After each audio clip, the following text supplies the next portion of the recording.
Assalamualaikum warahmatullahi wabarakatuh, sahabat tani channel Bang Haji Usman.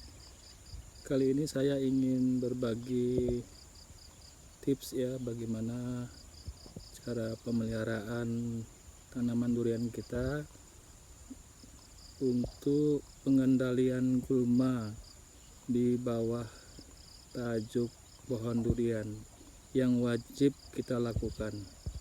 Berikut liputannya, tonton sampai habis.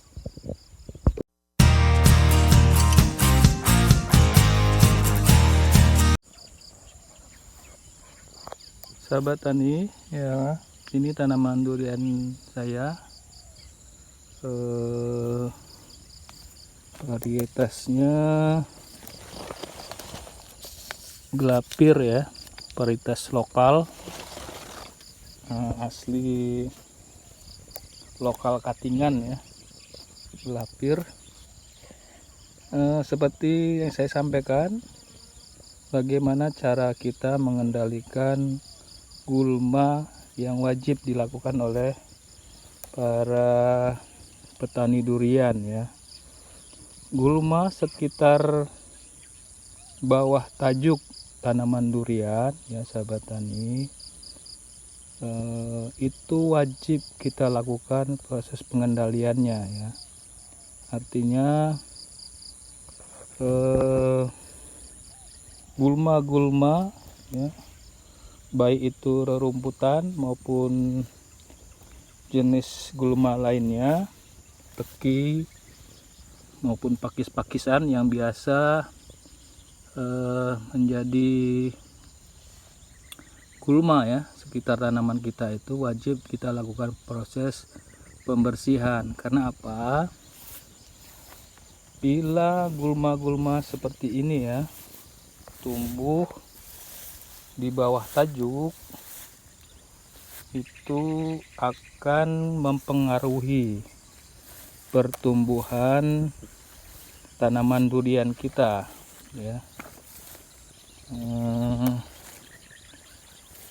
Pastinya bila gulma seperti ini kita biarkan di bawah tajuk tanaman durian kita, dia akan berkompetisi ya antara tanaman durian dengan gulma-gulma seperti ini untuk mendapatkan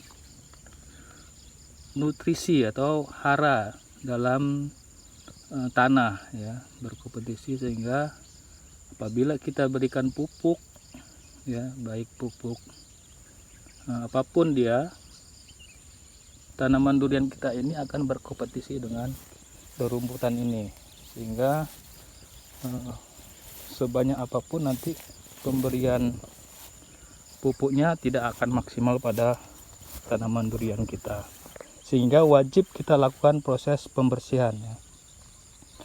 Itu yang pertama. Yang kedua, sahabat tani ya, bila gulma-gulma seperti ini kita tidak lakukan proses pembersihan, itu juga ya mempengaruhi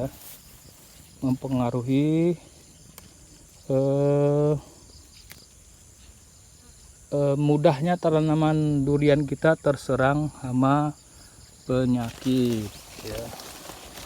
Banyak hama penyakit berupa insek ya bersarang di balik-balik ya gulma-gulma seperti ini, sehingga kita harus lakukan proses pembersihan ya. Bagaimana caranya?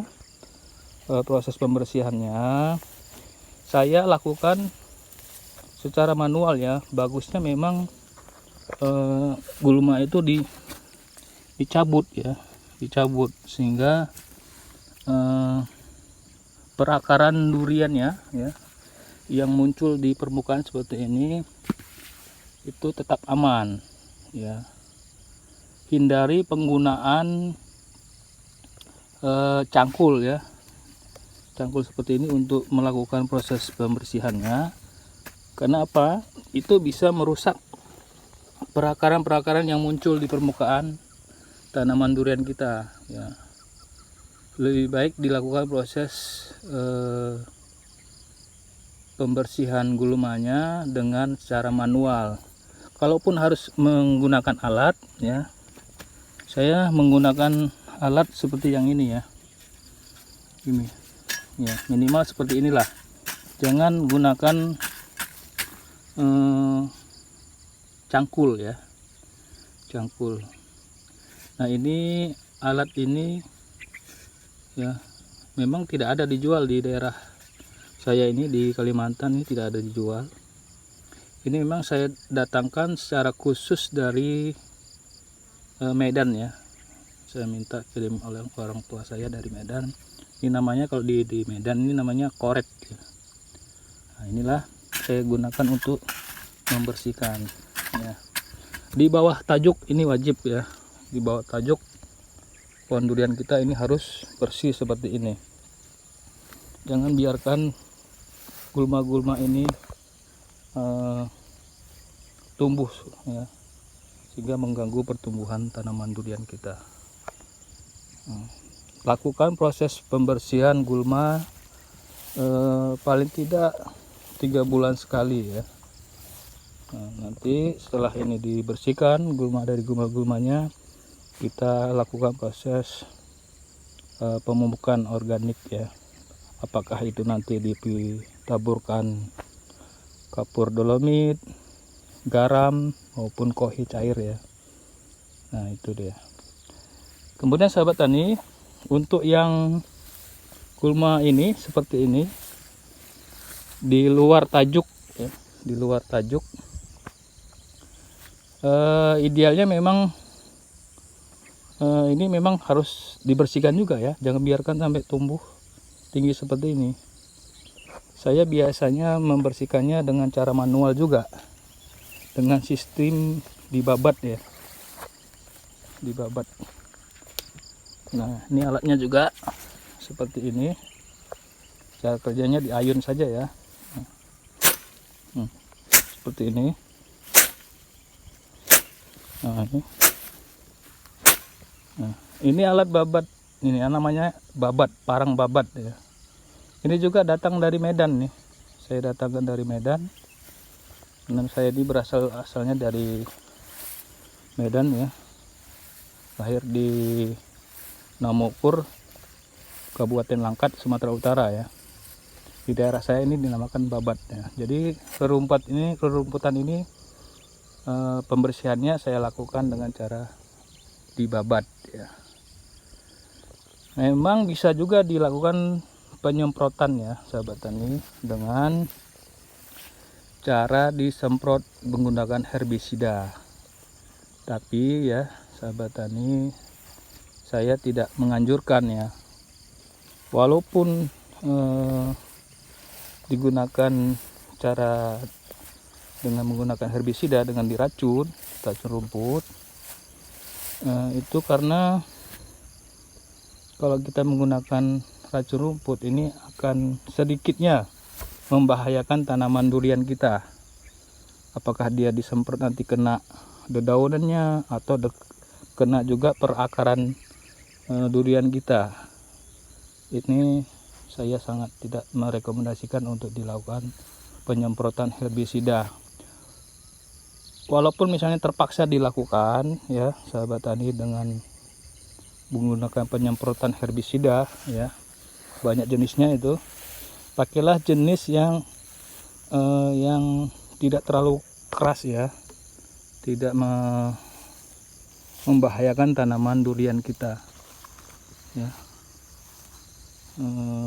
Yang khusus untuk daunnya saja ya, lakukan itu ya, jangan terlalu sering, mungkin setahun sekali saja mungkin bisa dilakukan proses penyemprotan dengan herbisida. Tapi intinya saya tidak merekomendasikannya sahabat tani.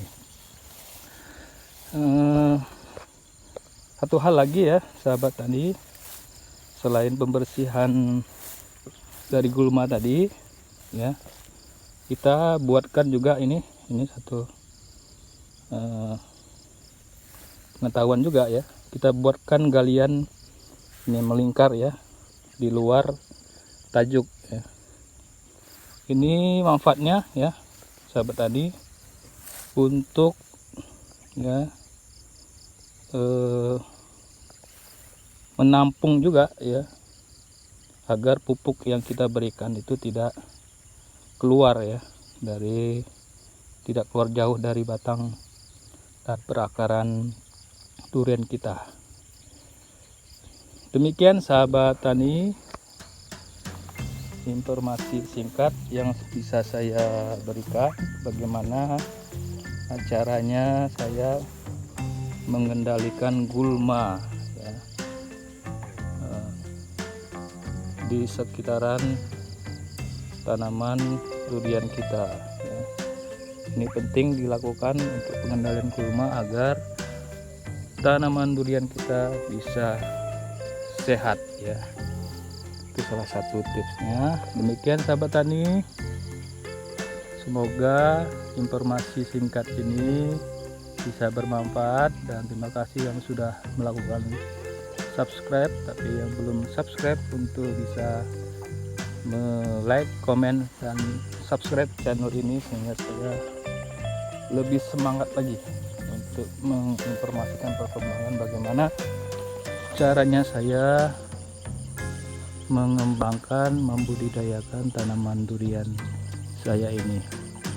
Demikian sahabat tani, salam lestari, salam hijau. Assalamualaikum warahmatullahi wabarakatuh.